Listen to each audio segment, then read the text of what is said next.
Cindy was a poor woman, yet she still decided to pay the elderly man for his groceries without knowing what that gesture would cause.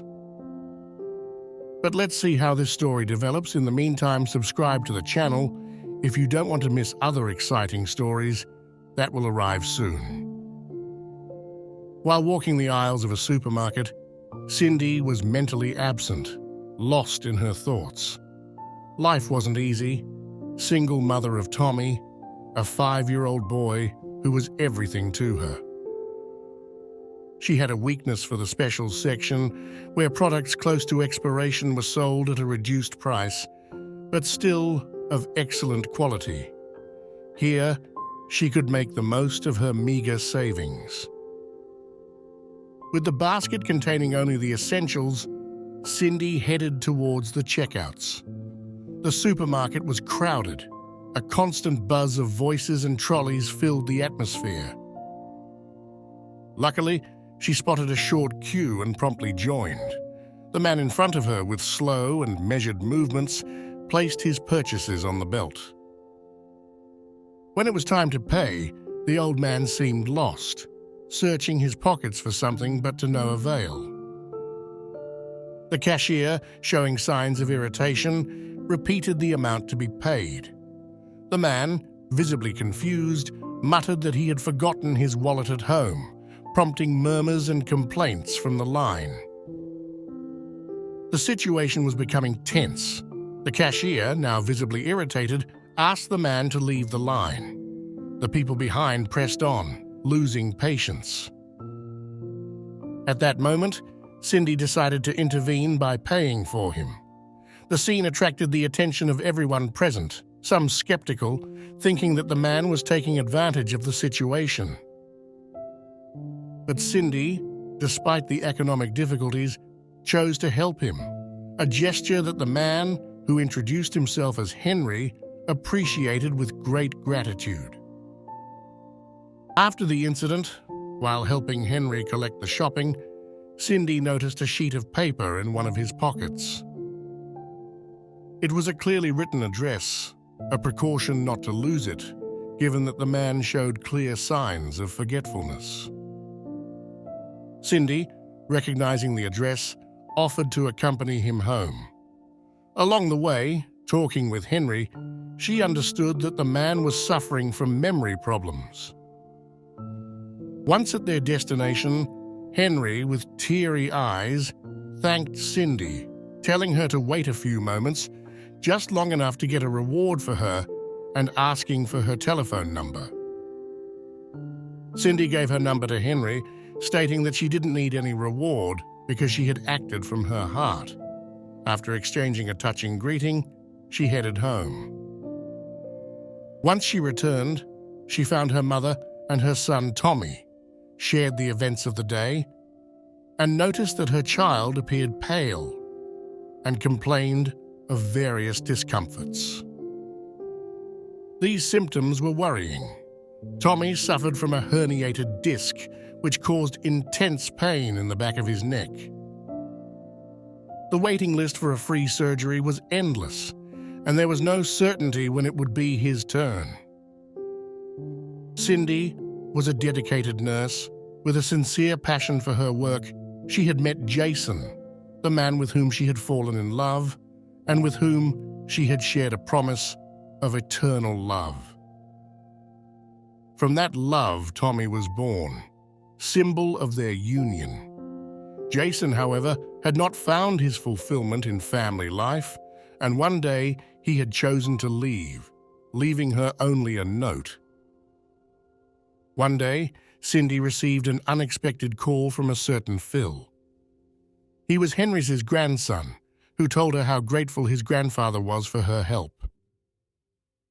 Phil told her how Henry had gotten lost several times due to his senile dementia, even though they had taken precautions, such as writing the address on his clothes. Deeply touched by Cindy's kindness, Phil had insisted on offering her a refund, which she had politely refused, instead accepting the invitation to lunch with him and his grandfather for the weekend. The day arrived early. The table was set, in the spacious dining room, where Phil, grandfather Henry, Cindy, her mother Anne, and little Tommy gathered to have lunch together. The interior of the house radiated warmth and welcome, reflecting the generosity and kindness of its inhabitants. The lunch took place in an atmosphere of sincere joy, but Tommy's health suddenly seemed to worsen, leading Cindy to growing concern as she watched her son's symptoms worsen. At that critical moment, Phil, a high-level head physician, promptly intervened with his professionalism, and after a quick but thorough examination, concluded that Tommy needed immediate intervention. Without hesitation, he understood that Tommy needed immediate health care. His serious attitude froze Cindy's heart. A shiver of fear ran through her spine at the mere thought that her son's life was in danger. Together, they rushed to the hospital where Phil was employed, while Henry and Cindy's mother remained at home with hope and very anxious. In the hospital, time seemed to expand inexorably for Cindy, who was waiting outside the operating room. Every second that passed was an agony of waiting and worry. She prayed and cried, caught in a whirlwind of emotions, waiting for news about her son. Finally, after hours that felt like days, Phil emerged from the operating room with good news. Cindy was overwhelmed with immense relief and gratitude, tears streaming down her face as she hugged Phil, promising to return the favor in some way. However, with overflowing generosity, Phil refused any form of compensation, insisting that he would be the one to cover all the medical expenses for the surgery he had booked for her son shortly thereafter. Tommy, after being under observation for several hours, was reunited with Cindy. Just at that moment, Phil received an urgent phone call. He answered immediately and, without saying a word, ran out the door to his car. If you liked the video, it would be really kind of you to leave a like, and if you haven't done it, subscribe to the channel to stay with us. Thank you. Cindy, although intrigued by Phil's haste, remained focused on Tommy's health, remaining by his side. Suddenly, Anne entered the hospital, visibly upset, and in tears, she told Cindy about a terrible accident that had just happened. Anne had decided to satisfy a wish of Henry, who wanted to take a walk in the park not far from Phil's house. Grandfather Henry, who suddenly appeared confused and disoriented, had crossed the road when the traffic light was red. Despite the driver's efforts to brake in time, he was unable to avoid the accident. Henry was hospitalized in critical condition. In that moment of anguish, Cindy, together with Tommy and Anne, returned home wrapped in a silence full of sadness and worry. Meanwhile, in the hospital, time seemed to pass slowly for Henry, who remained in serious condition for a few days. In the days that followed, not receiving any calls, Cindy desperately tried to contact Phil, but without success. He never answered the phone, increasing Cindy's anguish, who feared that he might blame her and Anne for Henry's accident. But Phil, in reality, spent every day in the hospital, covering his shifts as a doctor and remaining next to Henry's bed every free moment he had, hoping for a recovery, which, unfortunately, never came. After 5 days of suffering, Henry died.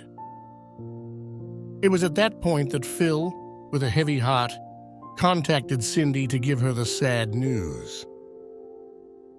Grandpa Henry wouldn't have wanted anyone to bear the burden of the guilt, Phil said, trying to alleviate any sense of responsibility that Cindy and Anne might feel.